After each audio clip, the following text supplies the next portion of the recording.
Good afternoon and welcome to the Hindu newspaper analysis, day after Christmas on Boxing Day. I guess you had a good time yesterday. So 26/12/2024. So author garu ఏమంటారు విషయం ఏంటంటే the lessons from a spectrum of areas అంటే మనం ఒక wide variety of areas నుంచి మనం ఏం నేర్చుకున్నాం ఏం నేర్చుకున్నాం అన్నది ఆథర్ గారు ఎవరు చెప్తారు. 2004 tsunami affected a number of countries. ప్రళయం వచ్చిందనమాట సముద్రంలోని. అది ఏం చేసింది, చాలా దేశాలు దానివల్ల బాధితులయ్యాయి అనమాట. So making it truly global disease. ఇది ప్రపంచం అంతటా, ఈ కంట్రీ ఆ కంట్రీ కాదు, అందరికి కూడా అదొక ప్రళయం అనమాట. It's disaster. అంటే చాలా కకావికలం అంటాం కదా, అలా అయిపోయింది అనమాట. There are 6 critical lessons we must consider. So ఇందు నుంచి మనం ఎన్ని నేర్చుకోవాలి, 6 లెసన్స్ అనమాట. అవి ఏంటి? సో అవి ఏంటంటే, first the importance of mangroves. And మడ అడవులు అంటాం కదా, మడ అడవులు ఎంత important. So the importance of mangroves. ఇవేంటివి మడ అడవులు? In providing natural protection. అంటే ప్రకృతే మనకు ప్రొటెక్ట్ చేస్తాయి. ఎక్కడ కోస్టల్ ఏరియాస్, ఎక్కడైతే సముద్రం అన్నీ ఉంటాయో ఆ కెరటాలు వస్తున్నప్పుడు ఈ మడ అడవులు అడ్డుతాయి అన్నమాట. అది they serve as a buffer. First main impact అంతా అదే తీసుకుంటుంది అన్నమాట, బఫర్ అగేన్స్ట్ వేవ్స్ ఆ కెరటాలకి. కానీ దురదృష్టవశాత్తు అన్ఫార్చునేట్లీ ద సిగ్నిఫికెంట్ డిస్ట్రక్షన్, అంటే ఈ మధ్యకాలంలో మనం ఏం చేస్తున్నాం, వాటిని డిఫారెస్టేషన్ కోసుకెళ్ళిపోతున్నాం. ఇన్ ఇండియా కాదు, అదర్ కంట్రీస్ టు ప్రమోట్ ఏంటి, రొయ్యలు, షింప్. అంటే మనం ప్రాన్స్ అంటాం, వెస్ట్ అంతా షింప్ అంటుంది, షింప్ ఫార్మింగ్. సో మనకు కావాల్సిన కలప అంటే పొయ్యల్లోకి వాటికి బేసిక్ వుడ్ అండ్ ఫ్యూయల్, మరి దీంతోనే కదా చాలామంది వండుకుంటారు. And for tourism. ఆ ఏరియాలో చిన్న రిసార్ట్ కట్టడం, సముద్రాన్ని ఆనుకొని అనడం. సో మరి ఏమవుతుంది, 2-3 ఎకరాలు క్లియర్ చేయవలసి వస్తుంది. సో ఇది కూడా పాడు చేసింది, హ్యాస్ డిస్రప్టెడ్. పాడు చేయడం అంటే ఏంటి, ఆ ఈకో సిస్టమ్ని కాస్త మనం ఏం చేసామంటే వెళ్ళి literally spoiled it, or we can't say completely, but to an extent we disrupted the natural ecosystem, అక్కడ ఉన్న పర్యావరణాన్ని. In many cases the construction of artificial barriers, అంటే మనం ఏం చేసామంటే, ఇప్పుడు బాంబే కానీ మనం వెళ్ళారనుకోండి, క్వీన్స్ నెక్లెస్ అంటారు, అంటే మరీన్ డ్రైవ్, మనకు పెద్ద గోడ కట్టేశారు. ఆ కెరటాలు వచ్చి ఫాట్ మన తగులుతూ ఉంటాయి. వర్షాకాలం అనుకోండి, ఇలా కెరటాలు ఎగురుతూ ఉంటాయి. People will enjoy all that.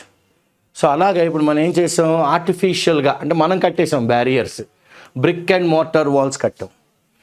Many actually increase people's susceptibility. ఇలా కట్టడం వలన, అంటే బ్రేక్ వాటర్స్ చేయకుండా మనం ఏం చేసామంటే ఇలా గోడలు కట్టడం వలన పీపుల్ బికమ్ ససెప్టిబుల్. అంటే they become easy victims, they become prone, they become vulnerable to the damaging effects of waves. So కెరటం వచ్చి కొట్టడం వలన చాలా విపరీత పరిణామాలు చాలా ఉంటాయి అన్నమాట. పరిణామాలు ఉంటాయి. సోషల్ చేంజ్ అంటే సమాజంలో మార్పులు. సో సెకండ్, అది keeping common resources such as, అంటే ఇది అందరివి కదా, అందరి వనరులు ఏవి beaches in the public domain is crucial. ఇది ప్రజలకు వదిలేయండి, ఇది చాలా important. In Thailand the privatisation ఏం చేశారంటే, థాయిలాండ్లోని ఇది ప్రైవేట్ పార్టీలకు ఇచ్చారు. ఏది కోస్ట్ లైన్స్. ఎప్పుడు 80లోని 90లో, 1980s అండ్ 1990s. ఇప్పుడు ఏం చేస్తాయి ప్రైవేట్ ఇంట్రెస్ట్, అంటే ప్రైవేట్ పార్టీస్ ఎప్పుడైతే వస్తాయో వాళ్ళు ఏం చేశారు, హోటల్స్ కట్టేశారు. లీజర్ యాక్టివిటీస్ అంటే స్కీయింగ్ అని, పారాగ్లైడింగ్ అని, బోటింగ్ అని, స్పీడ్ బోట్స్ అని చాలా పెట్టారనమాట. అప్పుడు దానివల్ల ఏమైంది, లోకల్ కమ్యూనిటీ వాళ్ళు చల్లా చెదరైపోయారు. This led to significant changes in labour. మరి ఒక్కసారి ప్రైవేటైజేషన్ వచ్చిందనుకోండి, అక్కడ చేస్తున్న వాళ్ళు ఎప్పటి నుంచో చేస్తున్న పనులన్నీ ఆపుకుని కొత్త ఏరియాస్లోకి వచ్చారు. ఏంటి, where they can make money, changing in labour, including the rise of sex industry. అంటే with tourism comes a lot of bad. One of these rippling effects of negative impact is escort services. Let's not use this word. So escort services వచ్చాయి. Additional ఇదే కాకుండా large section of the population, అంటే చాలామంది పీపుల్లోని మార్పు, transition. దేనికి, informal sector jobs. అంటే ఇన్నాళ్ళు వాళ్ళు ఫార్మల్గా, అంటే వాళ్ళ తాతయ్య గారు ఏదో బోట్లు చేస్తే వీళ్ళు బోట్లు, వాళ్ళ తాతయ్య గారు నెట్లు కడితే నెట్లు, వాళ్ళ తాతయ్య గారు చేపలు పడితే చేపలు, వాళ్ళ తాతయ్య గారు అక్కడ ఏదో వడ్రంగి పని చేస్తే వడ్రంగి ఇవన్నీ ఉండేవారు, బోట్లు కావాలి కదా మరి, చిత్రీ అన్నీను. సో కానీ ఇప్పుడు వాళ్ళు ఏం చేశారు, ఇన్ఫార్మల్ సెక్టర్ జాబ్స్కి వచ్చారు. సో థాయిలాండ్ ఎకానమీ బికేమ్, ఇప్పుడు ట్రెడిషనల్గా ఉండే వర్క్స్ అన్నీ పోయి కొత్త కొత్త వాళ్ళకి వచ్చారనుకోండి, థాయిలాండ్ ఎకానమీ ఏమైంది, వల్నరబుల్ అయిపోయింది. అంటే గాయం అవ్వడానికి అది చెరువులో ఉంది టు గ్లోబల్ ఫ్లక్చుయేషన్స్. ఓకే, ప్రపంచంలో ఏమైనా మాత్రం ఇటు అటు అయింది అంటే థాయిలాండ్ మీద చాలా విపరీత ప్రభావం ఉండేది. అండ్ ఇట్స్ ఎ లెసన్, ఇది ఒక గుణపాఠం, మనం ఒక గుణపాఠం ఎక్కడ, భారతదేశానికి అన్నమాట. బాబు ఇలా తయారు చేసుకోకండి. 3, tsunami created winners and losers. ఎందుకంటే ఆ ప్రళయంలోని కొంతమంది కొన్ని కంట్రీస్ గెలిచాయి, కొన్ని ఓడిపోయాయి. ఇన్ ద మార్కెట్, రెంట్స్ అంటే అద్దెలు, the price of land, okay, goods దినసరి వస్తువులు, సర్వీసెస్ మనం ఏమన్నా అడిగితే అన్నీ పెరిగిపోయి, అన్నీ ఆల్ రోజ్. బెనిఫిటింగ్ ఓన్లీ ఎవరిని, అసెట్ ఓనర్స్, ఎవరికైతే ఆస్తులు ఉన్నాయో వాళ్ళు ఇంకా డబ్బులు వచ్చాయి. అండ్ సర్వీస్ ప్రొవైడర్స్, సార్ మీ సర్వీస్ చేస్తాం, ఇది ప్రొవైడ్ చేస్తాం, వీళ్ళందరికీ మంచిగా ఉజ్వల భవిష్యత్తు కనబడింది అనమాట. Okay, the disruption of local markets, అంటే అప్పుడు లోకల్గా ఉండే మార్కెట్ అంతా ఏమైంది, కాస్త కదిలిపోయింది. Okay, led to the replacement of local products. Local market ఎప్పుడైతే కాస్త కుదుటిగా లేదో, ఇదేమైంది, లోకల్ ప్రొడక్ట్స్ జనాలు ఆపేసి కొత్త ప్రొడక్ట్స్ వచ్చాయి. Replacement of local products with externally sourced goods, అంటే వేరే ప్లేస్ నుంచి వచ్చిన గూడ్స్ అన్నీ ఇక్కడ అమ్మడం మొదలుపెట్టారు. డిస్రప్టింగ్, దీనివల్ల ఏమైంది, ఇంటర్ డిపెండెంట్ లోకల్ ఎకానమీ. అంటే వాడి దగ్గర నారు ఉంది, వీడి దగ్గర ఏదో సూదులు ఉన్నాయి, వీడి దగ్గర ఇవి ఉన్నాయి, ఇవన్నీ కలిపి మనం బొట్టల్లాము, ఇవన్నీ ఒకప్పుడు ఇంటర్ డిపెండెంట్. ఇప్పుడు అదేం లేదు. ఎందుకు లేదు, replacement of local products with externally sourced goods. కనుక ఇంక ఇంటర్ డిపెండెన్సీ ఏంటి, అసలు లోకల్గా ప్రొడక్టే లేదు. A number of people transition from, so చాలామంది మార్పులోకి వాళ్ళు అడుగు వేశారు. ఫ్రమ్ ట్రెడిషనల్ లైవ్లీహుడ్స్, అంటే ఇది మేము ఎప్పటి నుంచో చేస్తున్నాం తరతరాలుగా, అందరి నుంచి మారారు దేనికి, టు క్యాజువల్ లో పెయిడ్ లేబర్. క్యాజువల్ లేబర్ అంటాం కదా, అలా వచ్చారనమాట. లో పెయిడ్ అంటే పెద్దగా ఏమీ శాలరీస్ లేవు, చాలా తక్కువ శాలరీస్కి వచ్చారు. The push for mechanised fishing, అంటే ఇప్పుడు ఏం చేశారు, ఇన్నాళ్ళు మనం తెప్పల మీద వెళ్ళేవాళ్ళం రో చేసుకుని. ఓకే, ఇప్పుడు అలా కాదు, మోటార్ వెళ్ళిపోద్దాం డీజిల్ వేసుకుని. Okay, so mechanised fishing became particularly noticeable. ఎక్కడ చూసినా మనకి మెకనైజ్డ్ బోట్స్ బాగా కనబడతాయి, అది నోటీసబుల్. డిస్ప్లేసింగ్, దీనివల్ల ఏమైంది, ట్రెడిషనల్ ఆర్టిజానల్ ఫిషింగ్ ప్రాక్టీసెస్, అంటే ఆ షిప్ని తయారు చేయడం, దాన్ని నుంచి చెక్కను తేవడం, పెట్టడం, కొట్టడం, దాన్ని మళ్ళీ కట్టడం, మేకులెట్టి కొట్టడం, నీళ్ళు లోపలికి రాకుండా చాలా చాలా చేస్తారనమాట. సో వీళ్ళందరూ ఏమయ్యారు, ఆ ఆర్టిజాన్స్ అందరూ ఆ బోట్లన్నీ మాయమైపోయాయి. ఓకే, ఫిషింగ్ ప్రాక్టీసెస్ యూజింగ్ ఆర్టిజైనల్, అప్పుడు ఏం వాడేవారు వాళ్ళు, క్యాటమారన్స్, అంటే మనకు ఒక గూటిపాడు ఉండేది, ఒక తెరచాప ఉండేది, ఓకే, దానికి కర్ర ఉండేది, ఇవన్నీ. అంటే when you look at old movies you can see all this, but now it's all mechanised, everything is mechanised. వీళ్ళందరికీ ఉద్యోగాలు పోయాయి. సో ద డిగ్రేడేషన్, దీంతోడు ఓకే, ప్రకృతి వనరులు కూడా దాని యొక్క కలుషితం అయిపోయాయి, ఇంటెన్సిఫైడ్, రోజు రోజుకి అది కలుషితం అయిపోయింది. లీడింగ్ టు ఓవర్ ఫిషింగ్, అంటే ఒక దగ్గర మనం టన్ను పట్టవలసిన చోట 2 టన్నులు పెట్టేస్తున్నాం, ఓవర్ ఫిషింగ్ అన్నమాట. ఓకే, వేస్ట్ అక్యూములేషన్, చెత్త, అంటే దాన్ని బుర్రలు కోసి తోకలు కోసి పడేస్తుంటే ఏమవుద్ది, చేపలు ఇంకా రావు అక్కడికి. Okay, loss of fish breeding areas, అంటే చేపలు వచ్చి ఇక్కడ గుడ్లు పెట్టి పెరిగి వెళ్ళి అవన్నీ కూడా తగ్గిపోయాయి ఏరియాస్. అండ్ ఫర్దర్ ఇరోషన్, సముద్రం ఇలా వెళ్ళిపోవడం, లేదా ఇసుకను తీసుకురావడం, లేదా లోపలికి వెళ్ళిపోవడం, పైకి లేవడం, అసలు అడగండి, ఉత్తరాయణం దక్షిణాయనం అంటాం కదా, సముద్రంలో కదులుతూ ఉంటుంది అనమాట. Okay, if you're in Vizag you will know, suddenly it will come closer at junction called YMCA, and at a junction called Kali Temple it will go 1.5 kilometers that side. Come summer, Kali Temple will come closer and the YMCA will go farther. So ఇలా కదులుతూ ఉంటాయి అన్నమాట. So we can see, because you are staying in a littoral district, LITTORAL, అంటే along the coast అన్నమాట. So that's why I can tell you with a little more authority, okay, and affirmation. So why I can ever rise further erosion of beaches and soil కూడా. ఇప్పుడు దీన్ని మనం answer చెప్పాలి. Addressing these economic processes, ఈ ఆర్థిక విలువలు ఈ process అంతటి నేను ఆఫ్ ప్రొడక్షన్ అంటే ఇది ఒక పద్ధతి కదండి. ఆఫ్ ఏంటి, ఫస్ట్ తయారు చేస్తారు, తర్వాత మనం తినడం, ఎక్స్చేంజ్ ఎక్కువైపోయింది ఏం చేస్తాం, ఎక్స్చేంజ్. అది ఇది అగ్రవేటెడ్ అంటే వర్సెండ్. కా అంటే went from bad to worse. ఎందుకు, ప్రైవేటైజేషన్ వచ్చింది. ఫస్ట్ ప్రైవేటైజేషన్, తర్వాత లిబరలైజేషన్. ఎవరు పడితే వాళ్ళు వచ్చేమనండి. Whoever wants to come and play the game, come on, though market is open. Liberal is a challenge. ఇది పెద్ద మనకి సమస్య అనమాట. దురదృష్టవశాత్తు దీని మీద ఎవరు ఏ స్టడీ చేయలేదు. మెరీన్ మీద ఏ పిహెచ్డి స్కాలర్ కానీ లేకపోతే any scientist, nobody exist to measure ఈ ప్యాటర్న్స్. ఏ స్టడీ చేయలేదు అసలు. ఈ ప్యాటర్న్ ఏంటి, ఎలా ఉంటుంది, దాని మీద ఎవరు ఎటువంటి చదువు ఎటువంటి రీసెర్చ్ చేయలేదు. వర్సనింగ్ ఆఫ్ ఇన్ఈక్వాలిటీస్ అంటే ఉన్నవాడికి ఎక్కువ ఉంటుంది, లేనివాడికి తక్కువ. ఇది ఇంకా పాడైపోతుంది. ఓకే, ఈ గ్యాప్ ఇంకా ఇంకా ఇంకా it's becoming as wide as a Grand Canyon అనమాట.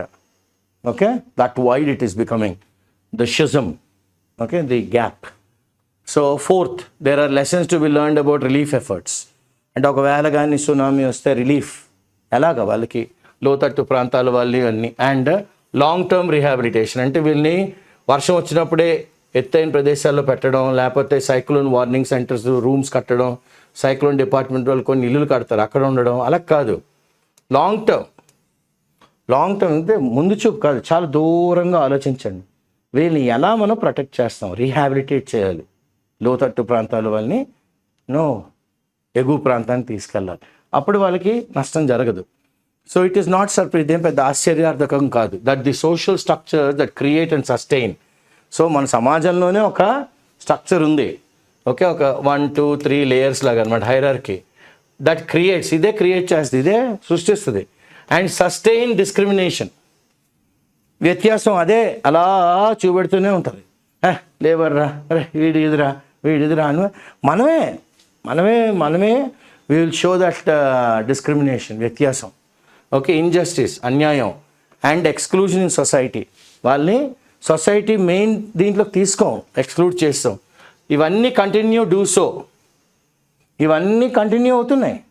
ఎప్పుడు, during the disaster, after the disaster. ప్రళయం జరుగుతున్నప్పుడు, ప్రళయం జరిగిన తర్వాత కూడా. ఇప్పుడు ఇంకేం జరుగుతుంది, హైలీ స్ట్రాటిఫైడ్ అంటే ఇండియాలోని society forward, backward, SC, ST ఇలా స్ట్రాటిఫైడ్ సొసైటీ. మనం ఇన్కమ్ గ్రూప్స్లో కూడా స్ట్రాటిఫై అయిపోయాం మనం. ఓకే, సొసైటీస్ వచ్చేసి ఇండియా రిలీఫ్ అంటే వాళ్ళకి కాస్త ఊరట. అండ్ అయ్యో మిల్లులన్నీ పోయా, వచ్చి ఇక్కడ ఉండండి, రీహాబిలిటేషన్. ఈ ఎఫర్ట్స్ అంటే ఈ ముందు అందరూ కలిపి వాళ్ళ సాయశక్తుల ముందడుగు వేయడం కెన్ ఆఫన్ రీఇన్ఫోర్స్. ఇవి అసలు ఏం చేస్తుంది, ఇంకా శక్తిని తేవాలి. కానీ and even worsen, and even అవుతుంది ఇంకా పాడు చేసి వచ్చేది. ఆల్రెడీ సమాజంలో ఉన్నాయి కదా, ఏంటున్నాయి, inequalities.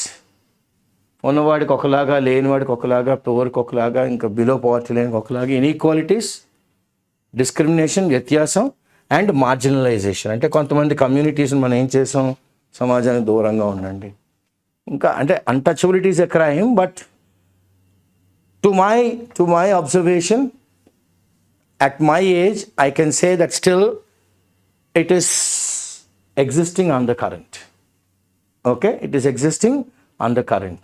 But nobody comes forward and says, well, I've experienced it. Nobody says that. But everybody knows that it is there. It is there. And it is like, very unfortunate. I can't use any, other words than this, but it's very, very unfortunate that it still exists.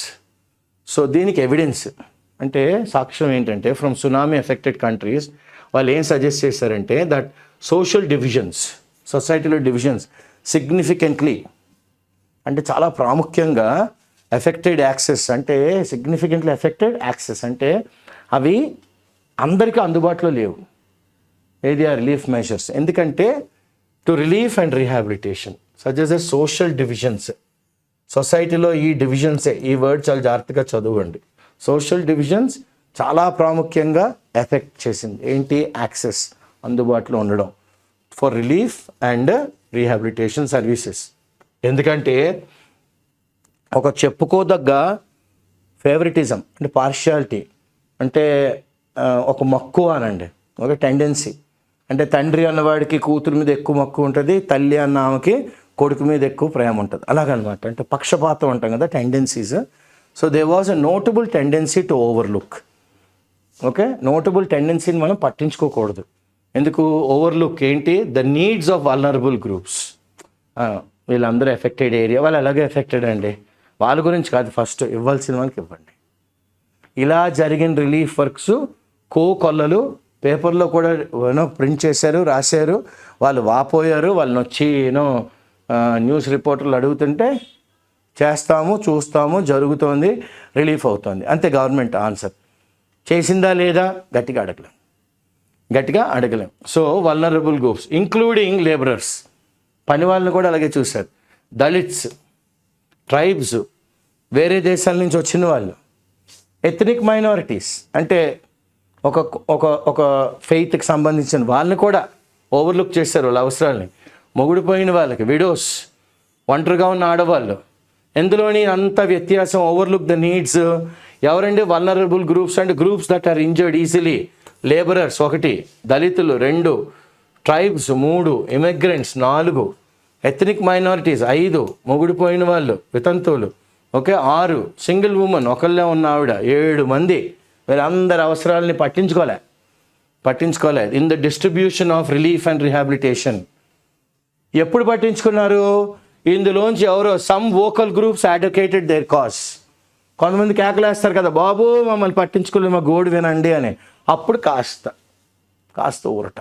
Okay, advocated their cause.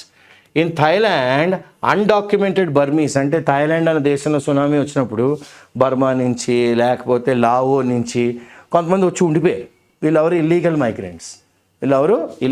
Many of whom suffered serious injuries. పాపం వీళ్ళందరూ migrants అందరూ చాలా సీరియస్గా గాయాలయ్యాయి. And వీళ్ళకి అర్జెంటుగా medical attention కావాల్సి వచ్చింది. కానీ వాళ్ళు దాక్కోవాల్సి వచ్చింది టు అవాయిడ్ అరెస్ట్. ఎందుకు? అరే బర్మావాడు థాయిలాండ్ ఎలా ఉన్నావురా, లావోవాడు ఇక్కడ ఎలా ఉన్నావురా, నువ్వు వెళ్ళిపోవాలి మీ కంట్రీ, అయ్యో నువ్వు ఇల్లీగల్ మైగ్రెంట్, నేను అరెస్ట్ చేసేయాలి. అసలే ఒళ్ళు కాలిపోయి లేకపోతే ఇల్లంతా కాలు ఇరిపోయి మక్కిరిగిపోయి ఆడేడుస్తుంటే ఆయన తీసుకెళ్ళి జైల్లో వేయాలి, అరెస్ట్ చేయాలి, చట్టం ఇదే చెప్తుంది అంటే. అందుకని వాళ్ళు ఏం చేస్తారు? దాక్కునిపోయారు అనమాట పాపం. Okay, in Sri Lanka Tamil minorities in the east and northern regions, ఈస్ట్కి నార్థన్ రీజన్స్కి రిసీవ్డ్ సిగ్నిఫికెంట్లీ లెస్ అసిస్టెన్స్. ఓపెన్గా చెప్తున్నారు కదా author, less assistance despite suffering much greater. అసలు ఎక్కువగా ఈ ప్రళయాన్ని ఫేస్ చేసిందే వీళ్ళు, డివాస్టేషన్ని. చిన్నవినం అయిపోయారు. కానీ తక్కువగా అసిస్టెన్స్ వచ్చింది వీళ్ళకే, ఈ టమిలియన్స్కే, నార్త్ ఈస్ట్లో ఉన్న వాళ్ళకి. ఓకే, సో ఫర్దర్ మోర్ ఇంకా చెప్పుకుని వెళ్ళాలంటే అసెట్ బేస్డ్ డ్యామేజ్ అంటే ఆస్తికి జరిగిన నష్టం.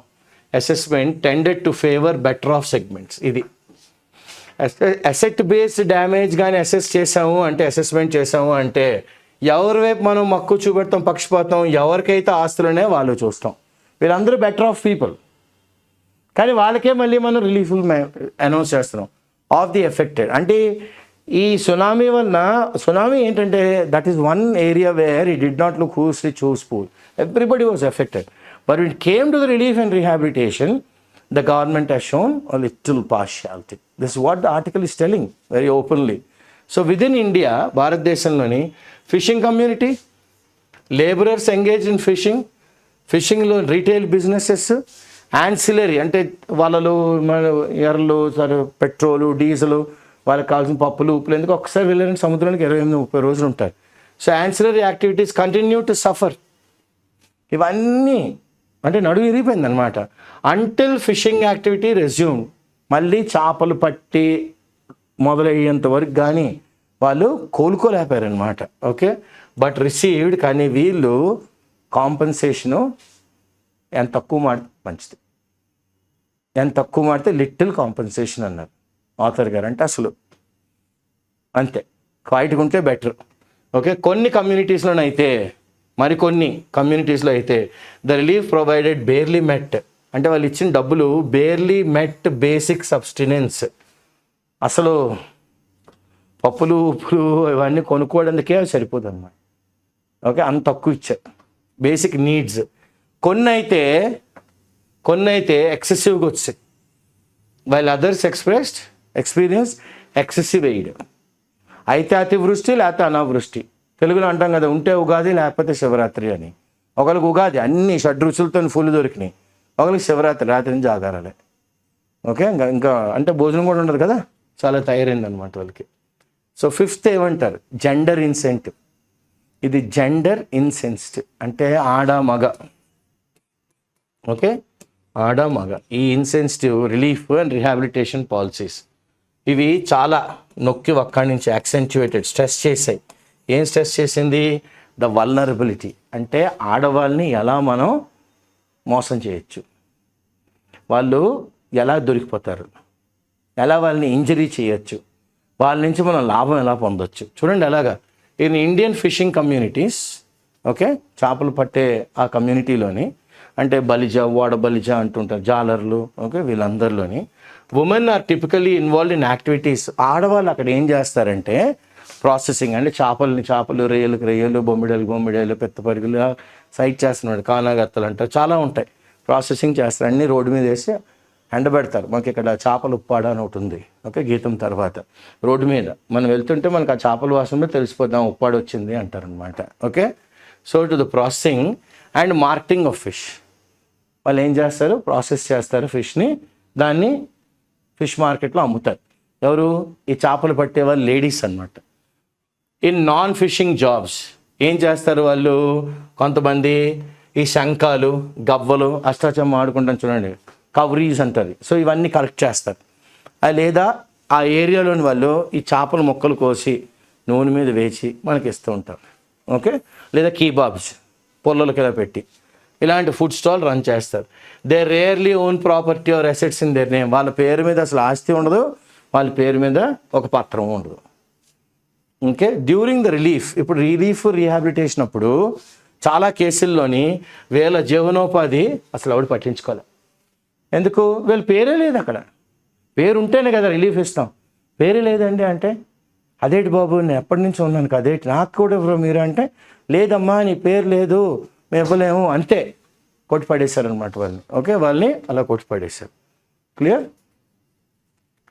So relief and rehabilitation packages అంటే ఎవరెవరికి అంతంత ఇవ్వాలనేది వర్ డిస్ట్రిబ్యూటెడ్. ఎలా డిస్ట్రిబ్యూట్ చేశారు, బేస్డ్ ఆన్ లిస్ట్స్. అంటే ఇంతమంది పోయింది, ఇంతమందికి ఎలా జరిగింది, లిస్ట్ అనమాట. లిస్ట్ ఆఫ్ ఎఫెక్టెడ్ పర్సన్స్, ఎవరెవరికి నష్టం జరిగింది. ఇదంతా ఎవరు ప్రిపేర్ చేశారు, ఫిష్ వర్కర్స్ పంచాయత్. అంటే చేపల్ని బేస్ చేసుకుని వర్క్ చేసే పంచాయత్ వాళ్ళందరూ. ఇందులోని ఉమెన్కి ఎటువంటి యాక్సెస్ లేదు, leading to women lacking access to relief measures. వాళ్ళకి ఎటువంటి సహాయ చర్యలు అందలేదు. ఇక్కడ భర్తలు పోయిన వాళ్ళు అయితే ఫిష్ వర్కర్ కమ్యూనిటీలోని ఇంకా కష్టాలు ఫేస్ చేశారు. ఎక్కడ, వాళ్ళకి ఎంతో కొద్దిగా సాయం అందడంలో. Okay, as they did not possess, వాళ్ళకి ఐడెంటిటీ కార్డులు లేవు, issued by the fisheries department. ఎందుకంటే మొగుడు లేడు కదా, మరి ఆయన ఉంటే ఏదో ఒకటి వస్తుంది, మొగుడు లేకపోతే ఎలాగా, ఏమీ లేదన్నమాట. Okay, the important takeaway ఇక్కడ మనం నేర్చుకోవాల్సింది ఏంటి, what is that we have learned here అంటే, social division must be carefully addressed. సమాజంలో మనం డివైడ్ చేసినప్పుడు చాలా జాగ్రత్తగా మనం ఈ విషయాన్ని పరిగణలోకి తీసుకోవాలి. ప్రతి లెవెల్లో ఎక్కడ సహాయక చర్యల్లోని మళ్ళీ జీవనంలో తీసుకురావాలి కదా రీహాబిలిటేషన్లోని. So engagement with local structures. Okay, 6 ఏమంటారు, క్రూషియల్గా రిలీఫ్ ఏజెన్సీస్ దేని మర్యాద ఇవ్వాలి, కమ్యూనిటీ బేస్డ్ లోకల్ ఇన్స్టిట్యూషన్ చాలా మర్యాదపూర్వకంగా చూసుకోవాలి. ఎస్పెషల్లీ ఎక్కడండి, కోస్టల్ కమ్యూనిటీస్. ఎందుకంటే సునామీ వస్తే వాళ్ళే కదా first affected. Coastal communities where organisation revolves around.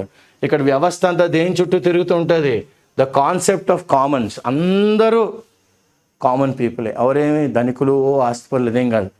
Unlike అగ్రీర్ అంటే వ్యవసాయదారు కుటుంబాలు, అర్బన్ ఏరియాస్ అండ్ టౌన్లో ఉన్నవాళ్ళు, democratic practices in fishing communities అంటే ప్రజాస్వామ్య పద్ధతిలోనే అన్నీ జరిగేది ఫిషింగ్ కమ్యూనిటీస్ ఎక్కడవుతుంది?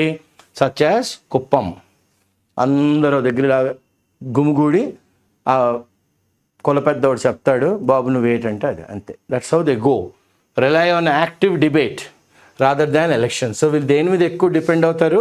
డిబేట్ మీద, ఎలక్షన్స్ మీద కాదు. ఓకే. సో ద సునామీ మనకి అన్ని బాహిర్గతం చేసింది. ఏమని?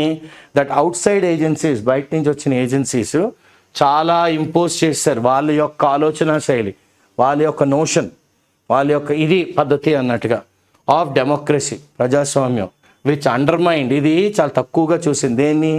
లోకల్గా ఉన్న వాళ్ళ కెపాసిటీని అండ్ వాళ్ళ స్ట్రెంగ్త్ని by encouraging individualism.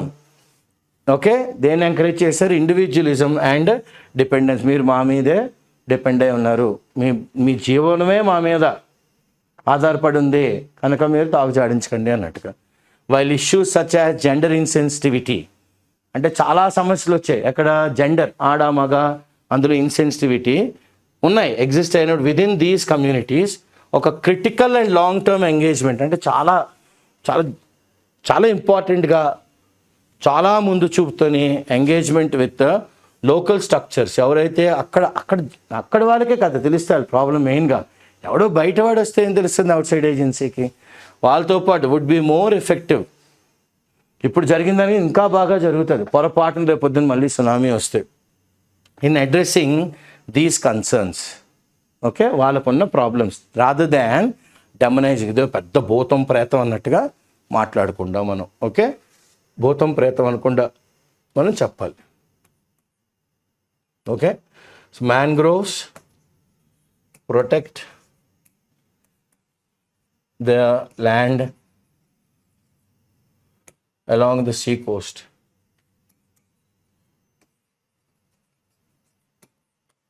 From storms. మన కాకినాడలో ఉంటాయి చూడండి, మాడాడవులు అంటాం. Okay. From storm. Buffer. Okay. Support ఉండాలి ఎప్పుడు. బఫర్ జోన్స్ అంటాం. ఈజీలీ ఇంజర్డ్, ససెప్టబుల్ అంటే ఏమంటాం? Easily injured. ట్రాన్సిషన్, చేంజ్, మార్పు. వల్నరబుల్, మళ్ళీ ససెప్టబుల్ లాగే. Easily injured. ఇంకొన్ని వర్డ్స్ రాస్తాను. Prone. Okay. Prone. Fluctuation, changes. Okay. Artisanal అంటే artist involving in the making of catamaran. Making of a catamaran. Okay. Well, now what's a catamaran? It's a boat. Okay. Like in our Telugu we say teppa. Mechanized boat kadu, teppal anamata. Stratified divisions. Notable tendency. Okay. Very well known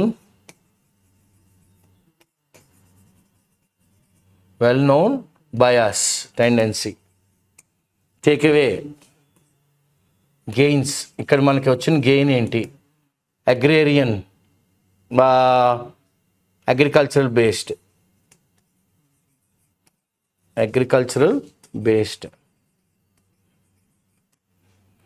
Kuppam, those groups of fishermen, groups of fishing community అందాం. మనం కూటమి అంటాము, వాళ్ళు కుప్పంగా కలుద్దామండి అంటారు. Okay. Notion, round about value. ఇంచుమించు ఎంత అంటారు కదా, అలాగనమాట. ఓకే. అది notable value. There are still 2 more. Fasting is encouraging and demonizing is make it look like a demon.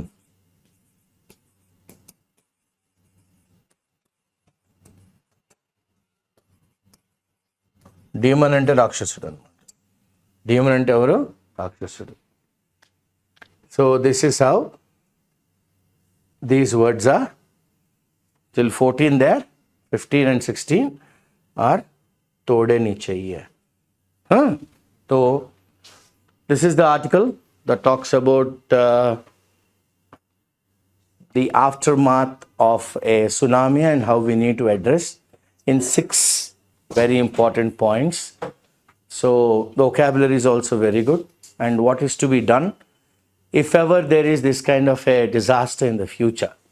Okay, so I thank Mamta, Dolly, and also Jodi Subhash and my colleague Shankar for recording these classes. I am Dr. Srinivas Pulyapudi, getting these classes to you with the encouragement of IACA Hyderabad management, the chairman and the director. Thank you.